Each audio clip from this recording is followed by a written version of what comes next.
আসসালামু আলাইকুম। কেমন আছেন আপনারা সবাই? আশা করছি সবাই অনেক বেশি ভালো আছেন। সবাইকে আবারও একবার আমন্ত্রণ করছি সাদামাটা রান্নাঘর অ্যান্ড ব্লগসের আরেকটি নতুন ভিডিও দেখার জন্য। আজকে আমি ঘরে তৈরি করেছি তালের বড়া, আর সেই রেসিপিটাই শেয়ার করছি।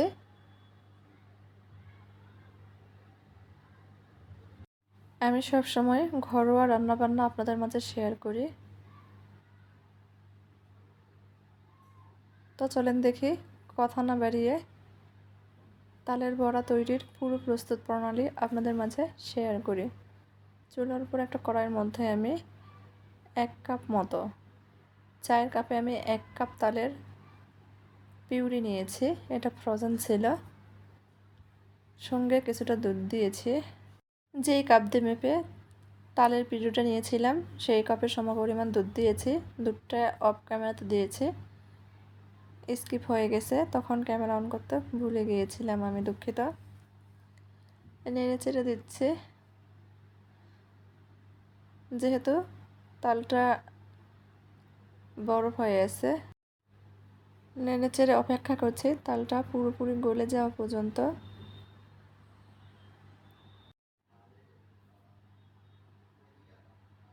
আমি এখানে দুধ ব্যবহার করেছি, দুধের পরিবর্তে পানি দেওয়া যাবে। দুধটা ব্যবহার করলে খেতে ভালো লাগে। এখানে আমি 1/2 কাপ মতো চিনি দিয়েছি। চিনিটা নেড়ে চেড়ে মিশিয়ে নিচ্ছি। তালটা খুব ভালোভাবে গলে গিয়েছে। এখন আমি 2 থেকে 3 মিনিট মতো তালটা জাল করে নেব, খুব ভালোভাবে ফুটিয়ে নেব। তালটা কিন্তু জাল করে ঘন করে নিতে হবে, এতে করে তালের বড়াগুলো কিন্তু অনেকটা নরম তুলতুলে হবে। ঠান্ডা হয়ে যাওয়ার পরও শক্ত হয়ে যাবে না। চুলাটা বন্ধ করে দিয়েছি। এখন অনবরত নেড়েচেড়ে তালটা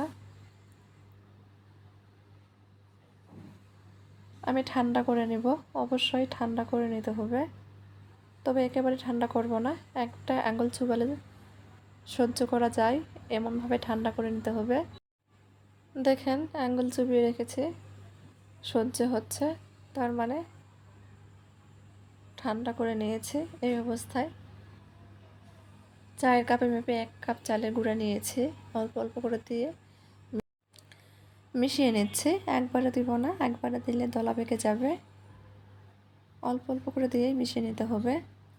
আমার ভিডিওতে সব সময়ের জন্যই নয়েজ শুনতে পাবেন আপনারা, সবাই মানিয়ে নেবেন, ক্ষমা সৌন্দর্য দৃষ্টিতে দেখবেন।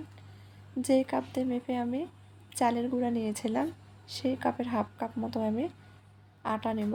নর্মালি যে আটার রুটি খাই সেই আটা নেব। এই আটা দেওয়ার কারণে কিন্তু তালের বড়াগুলো অনেকটা নরম তুলতুলে হবে। চাইলে কিন্তু পুরোটাই চালের গুঁড়া দিয়েও তৈরি করে নিতে পারবেন। নেড়ে চেড়ে মিশিয়ে নিচ্ছে। ঠিক এরকমভাবে তৈরি করে নিতে হবে। বেটার বলেন বা ডো বলেন, যেটাই তৈরি করে নিয়েছি। এখন হাত দিয়ে খুব ভালোভাবে মেখে নেব।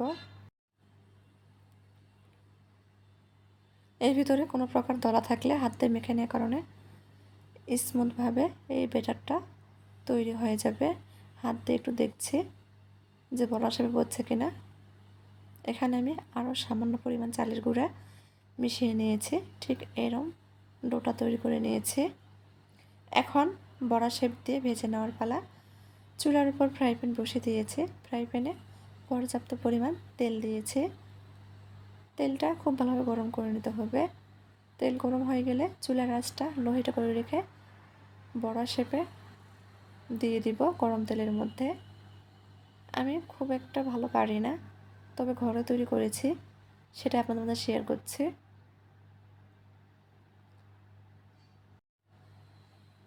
আমি যেহেতু ঘরোয়া রান্নাবান্না আপনাদের মাঝে শেয়ার করি, ঘরে যা রান্নাবান্না করি সেগুলোই শেয়ার করে থাকি। যদি আমার এই ঘরোয়া রান্নাবান্নাগুলো আপনাদের কাছে একটু ভালো লাগে থাকে, দয়া করে সবাই আমার চ্যানেলটি সাবস্ক্রাইব করবেন, লাইক কমেন্ট শেয়ার করে নিয়মিত চ্যানেলের পাশেই থাকবেন। এক পাশ হয়ে আসলে উল্টিয়ে দিব, উল্টিয়ে পাল্টিয়ে ভেজে নেব। অনবরত নেড়ে চেড়ে সুন্দর কালার আসা পর্যন্ত ভেজে নেব। ভেজে নিতে নিতে আমার ইউটিউবার আপুদের উদ্দেশ্যে কিছু কথা বলছে। আমার কিছু প্রিয় প্রিয় আপু আছে যারা আমার ভিডিও একটা লাইক দিয়ে পুরোটাই দেখে নেয়, তাদেরকে জানাই আমি অসংখ্য অসংখ্য ধন্যবাদ আর আমার অন্তর থেকে অনেক অনেক ভালোবাসা। আর কিছু আপু আছে তারা লাইক দেয় না, শুধু কমেন্ট করে যে ভিডিওটা দেখে নিয়েছি, অথচ তারা কিন্তু পুরো ভিডিও দেখে না। আমার ভিডিওতে কে লাইক দেয় আর কে লাইক দেয় না আমি কিন্তু বুঝতে পারি। এইগুলো কিন্তু অনেক দিন ধরেই করে আসছে, আমি ভিডিওতে কখন বলি না, তবে আজকে বলতে বাধ্য হলাম। যারা এরকম করবেন তারা প্লিজ দয়া করে আমার ভিডিওতে আসবেন না। আপনারা শুধু আসেন আমার ভিডিওতে কমেন্ট করতে, যাতে আমি আপনাদের ভিডিওতে পৌঁছে যাই।